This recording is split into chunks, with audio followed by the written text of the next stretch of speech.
Once upon a time, there was a teeny tiny woman who lived in a teeny tiny house on the edge of a teeny tiny forest all by herself.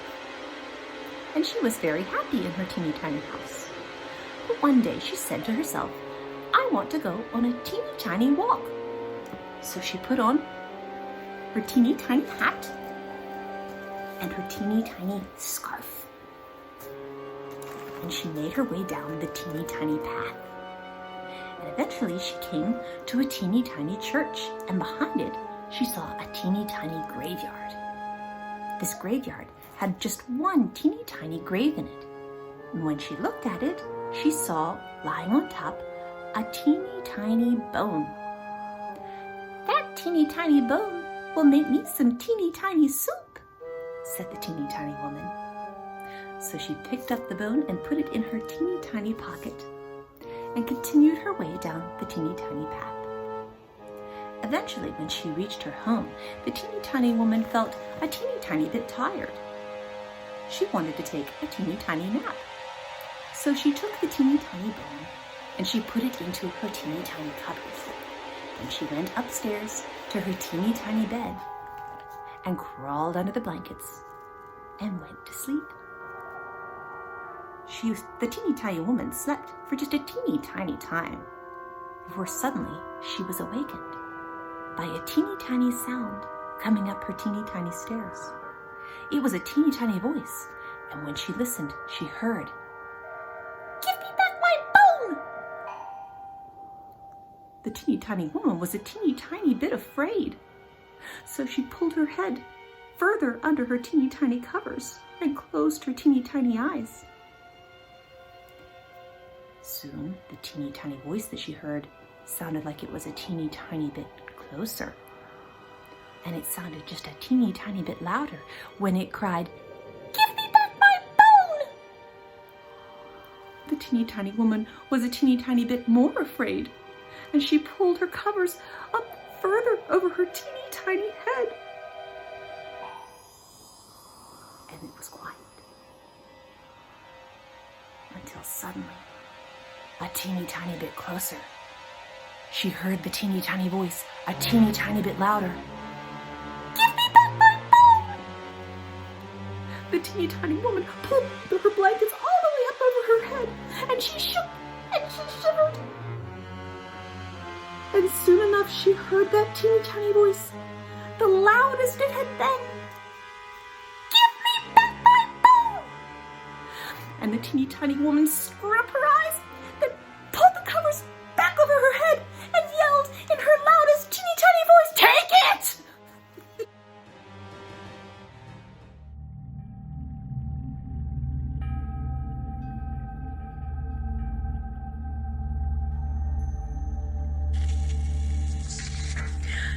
Hello everybody, Miss Ann here. I'm going to read you a scary poem called The Old Woman All Skin and Bone, an old poem, traditional.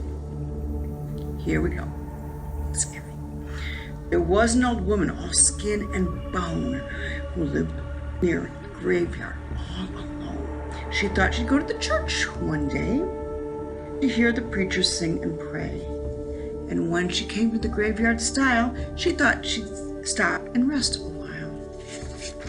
But when she turned and looked around, she saw a corpse upon the ground. The worms crawled out, the worms crawled in, from up his nose down to his chin.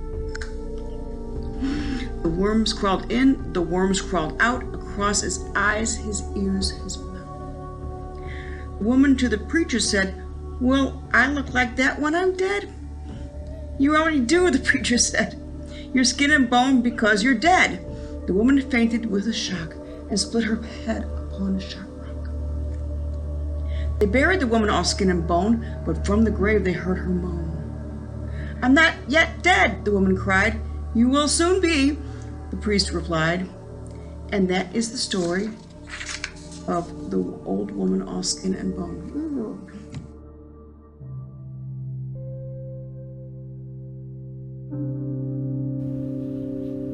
The house was near the beach. It was a big place and nobody had lived there for years. People would try and break in now and again, but nobody ever stayed more than one night. Never longer than one night. 3 fishermen broke in, trying to escape the storm that was outside. They managed to find some dry firewood and lit a fire in the fireplace.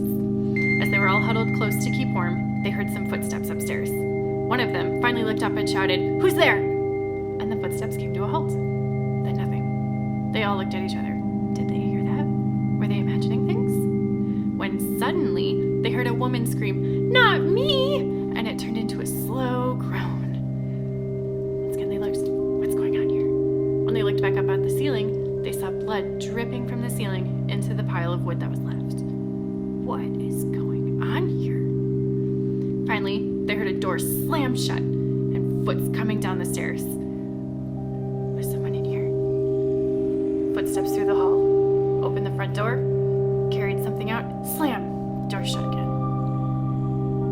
Then nothing. Silence. Suddenly, a flash of lightning filled the house, and they saw a ghostly woman face out the window. Thunder clanged, and it was gone. And then the fishermen ran out